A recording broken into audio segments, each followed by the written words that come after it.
it's Jessica from Peace Love Books, and same here with a giant TBR for May. May, I always say this every year, but it is the end of the school year for me, and I'm so excited because that means May is gonna fly by.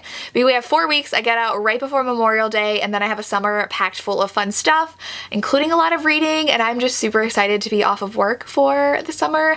But if you didn't know, I'm a teacher, so I am very excited. It's also gonna be super busy though, because I also have to go to graduation, and then I have some grad parties for my seniors that I won't see anymore, but that's okay. And it's just also gonna be sad to say goodbye to my sophomores because I love them so much this year, and it's been a much better year than it was in December. So if you remember watching me in December, teaching was very difficult and very draining and emotionally taxing, and I was just like, I don't want to get up and go to work today. But it's definitely become a lot less stressful, and I don't know why, because like not a lot's really changed. And I just like focused on the fact that like I have such good kids this year and I love them so much, and it's just been different teaching because of everything that's been going on for the past 2 years and how kids have changed, and a lot's changed. How kids learn has changed so much, so it's a huge adjustment in my teaching. And so yeah, you didn't ask for that, but I wanted to let you know that I'm very excited for May. Lots of exciting things happening and lots of reading plans. So I'm gonna go ahead and get to my TBR. First up is our Historical Hellions pick for May, which is Texas Destiny by Lorraine Heath. This is our book. I don't know much about it, but it is a Western, and Lorraine Heath, I've only read one other Western and I didn't love it. I'm obsessed with her books though, and I love all of her ones that take place in England, but for some reason, the Lady and the Outlaw I read, I didn't love. So I'm very nervous for this one, but keep an eye out for our live show date. It is going to be the last weekend in May. I don't remember. It might be that Friday? I don't remember, but we are excited, and so I can't wait to read this. Lacey and I have not picked out a Ravished by Romance read yet, so I'm not going to be talking about it in this video, but no, I'm reading our book for Ravished by Romance. Then I really want to read The Marquess Makes His Move by Diana Quincy. I do know that that is actually Jen and Crystal's Rake Appreciation book, so I want to read this and hopefully catch their live show. But this one, our heroine's a map maker, and our hero is a footman, posing as a footman because he wants to, I think, get revenge on her family for something, and she is intrigued by this footman, and she's falling for him, but he is not really a footman. So I'm excited. I love Diana Quincy's Her Night with the Duke, and I enjoyed book 2. I didn't love it. I didn't give it 5 stars, but I have high hopes for this one. It's also super floppy, which I love, which also feels nice because it's like 80 degrees outside today. But I'm excited to read this one. Another Diana Quincy. I'm just like obsessed with her, and I'm excited for a new book by her. There are actually 2 Readathons in May that I'm participating in and co-hosting. I'm co-hosting the Mafia Romance Readathon with Jen, Tiffany, Tori, Madison, and Jessen, and then I'm co-hosting the Historical Romance Readathon with Lacey and Lisa, and all of these books just like are going to be part of that I have, that if they're Mafia or Historical, I'll probably put them on that Readathon TBR, but I don't have like a specific written down TBR just yet, so these are all options. But I want to read The Rebel and the Rake by Emily Sullivan. I did read the first book, To Remember a Rogue, and I enjoyed it. I gave it 4 stars, and they're about spies, and that's one of our prompts for Historical Romance Readathon, and so this one, he is a spy, and he encounters the intriguing yet prickly lady's companion, so she's not like super wealthy, Miss Sylvia Sparrow, while on an assignment, and he is distracted by her beauty. And Sylvia is through with adventure, so she trusted the wrong man once and paid for the price, so she's determined to avoid him, and they fall for each other. So I'm super excited. I do have the audio for this, but I was sent this from the publisher, and I'm very excited to read it. Another historical I'm very, very excited to read is this one that I got an ARC of from Sourcebooks. It is Up All Night with the Duke by Amy Rose Bennett. I'm just obsessed with that cover, but then this one says she's a finishing school teacher, but she also writes gothic romance novels, which is really, really cool. And he is the widowed duke, and he needs a wife. So he needs a wife who will provide him an heir and help him manage his daughter, so he's a single father as well. And he has been dubbed, though, the dastardly duke because people think that he murdered his wife. So he meets her, and she's everything he needs, and it sounds so good. It's very long, I feel like. It's written in 50 pages, so it's a little long, but I'm very, very excited for this, and I'm just obsessed with the cover.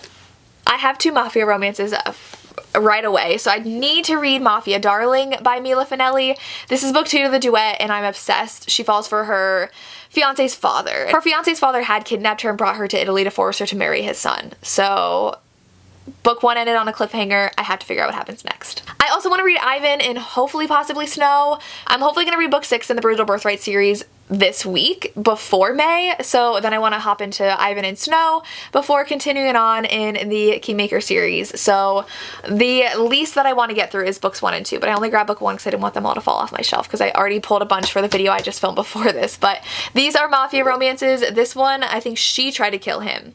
Ooh, and now she's my prisoner. This sounds so good. I'm just so excited. I love Sophie Lark. I'm excited to read more from her. I also realized I'm only 2 books away and doing my Gianna Darling author guide, so I just need to finish 2 more books and I can film an entire video about all of her books.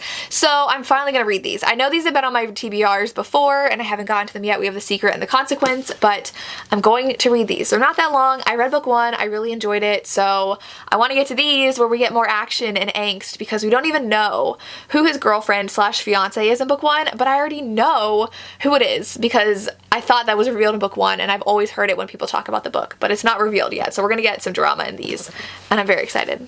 I didn't tell you what these are about though. The heroine goes on vacation and has an affair with a man who is engaged to someone she knows.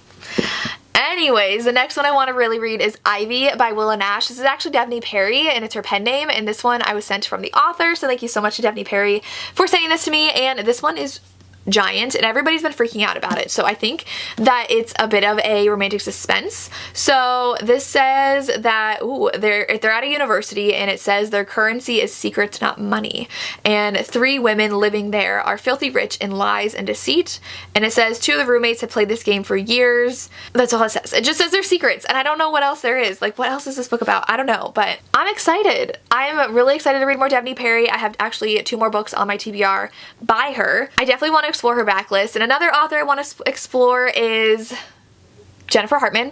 I absolutely love Still Beating, so I ended up buying The Wrong Heart and Lotus because I'm going to Book Bonanza and she is going to be there. I don't know what these are about. This one, I believe he was kidnapped for a long time and finally got released and is his romance, and people say like don't know anything going in, so that's all I want to look at for that one. And then this one I already had on KU, but I want to paperbacks for when I see her. But this one, I think that he gets a heart from someone and that person's like wife or something, I don't remember, like tracks him down or something. I don't know. It is her husband that lost his life and I think this guy got the heart. So super excited. Let me know if you want any reading vlogs for specific authors. Like, do you care about that? Would you want a Jennifer Hartman reading vlog? Would you want a Daphne Perry reading vlog? Let me know. I will see what I can do. I also really want to read Grace Calloway's second release in this series because I just got an email saying book 3 is coming out soon. So I never read this one and I really want to because I loved the first book in the series, and this one is Pippa and the Prince of Secrets. It is part of like a Charlie's Angels spin where the heroines are part of a spy group, and so in this one, she's widowed and I don't know if she liked her husband. I don't remember. It's been like over a year since I read book 1. So Timothy has survived brutal beginnings and now he's a powerful leader of a gang. He is a feared and mythical creature in the London underworld and he has loved her since he is little. So I love that. I am so excited to finally read this. I hope I can pick it up. I have 4 more physical books. So we have Indigo Ridge. All I know about this is that it's small town romantic suspense by Daphne Perry. Very excited to read this. Lots of people have been talking about it on Instagram. And then I have, this was sent to me by Forever Romance, and this is A Lady for a Duke by Alexis Hall. This one I think is a trans character who died and didn't die. So they died and used that opportunity to come back as who they wanted to be, and they fall for their old best friend. And their old best friend is still really grieving the loss of his best friend, but little does he know, she's actually alive, and they fall in love. So I'm pretty sure that is this, and it says that she paid for her new life with the loss of her wealth, her title, and her best friend, and it's their own. So I'm super excited for this one. And then I have Can't Resist Her by Kiana Alexander. I'm really excited for this one. This one I believe that they're back in like a small town or their old neighborhood. So Summer's back in Austin because she's a teacher. The other heroine is part of the architectural team revitalizing the neighborhood, and they had Kiss at their senior dance. They're fighting over, one wants to reconstruct the neighborhood, the other one doesn't, and it's their romance. This is gonna be really good. I love a good second chance romance where they didn't really have a chance the first time around, so excited for that one.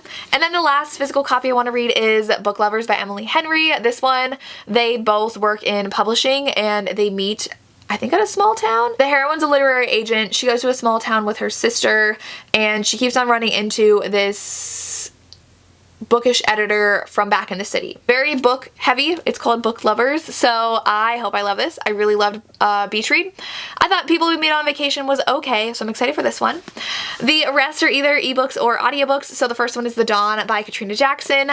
I think I had this on my last month's TBR, but didn't realize I have to read the books in order, and I didn't realize that we see these characters in the third book. So I've read the first two. I loved them, and book 3, we have all of them together because it's the sister slash cousin of the characters in books 1 and 2, and they're all reconnecting, and it's so good so far. So I'm really excited to read this one, which is new, that came out, that's about the couple from book 1. So it's gonna be good, especially based on what's happened in the book I'm reading so far. It has to do with Mafia stuff, and they're running around Italy, running away from bad people. Then I downloaded Resistance, and I don't remember where I got this recommendation from, but I saw it somewhere, and I want to read more motorcycle romances, so I downloaded it. It's on KU. That's all I know about the plot. That's all I know. I really like the cover, so I want to read this as well. I'm pretty sure it's short. Then I want to read Spring Semester by QB Tyler. This is the last book I think I had to read by her before I can do my guide to her as well. And this one is a best friends to lovers romance, so I'm very excited to read this one and finish out this series. Then I really need to read Praise by Sarah Kate. Everyone has been obsessing over this book, and book 2 comes out soon. And this one, I believe that the heroine needs to get money from her ex-boyfriend, and he's like, go to my dad for it. So she goes, and the dad thinks that she is his new sub, and like sub dom kind of thing, and she's very confused. So I think that's what the premise of this is. I'm very excited to try out a new author and see what the fuss is about over this book. I do have 2 audiobooks. So I have Dark Russian Angel by Odette Stone. This is probably an audiobook that I will listen to for the Mafia romance readathon. So it says that she witnessed a crime and the police are not protecting her, and so it says that the guy is a cold and dangerous leader of the Russian mafia, and he's her best chance at survival. So the only thing they have in common is that they have a shared enemy.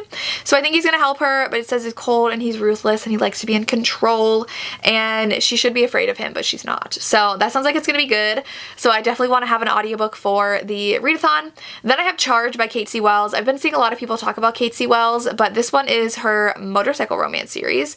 And so this one says she's a single mom, and I think there's an age gap between them. So I want to read more MC romances, so this one I saw on audio and I downloaded it, so I want to read it this month. The next one I have on audio I actually just recently bought a copy of, and that's A Raquel of Roth by Amelie Howard. This one's actually Marriage in Trouble. So he is the owner of a scandalous club, and he doesn't want a wife, but he has one. And so 3 years later, he left her at his country estate, and she's tired of hearing of her scoundrel husband in the headlines. And so she's the anonymous author of a woman's sexual advice column, and she has claws now. She decides to go back to London and use her powers of seduction to make him beg to take her back. So this sounds really good. I have very high hopes for it. I hope I enjoy this one. I also have Married by Morning on my TBR, which is the 4th book in the Hathaway series. I'm pretty sure this is Leo's story with the governess. So they hate each other. They've been bantering all the series so far, and Leo is definitely very damaged. So I'm excited to read his book. And the last book I have is Tattered by Devney Perry. This one I don't know anything about. I think it's small town. All of her books are small town romances. I am not a fan of her Coppersmith Farmhouse series, so I'm going to put that on hold, like the Jameson Valley ones, and I'm going to try out her other series to see if I like it or not. And that is my May TBR. Let me know what you're excited to read this month and what you're excited for me to read. I would love to hear. As always, thank you so much for watching, and have a good day. Bye.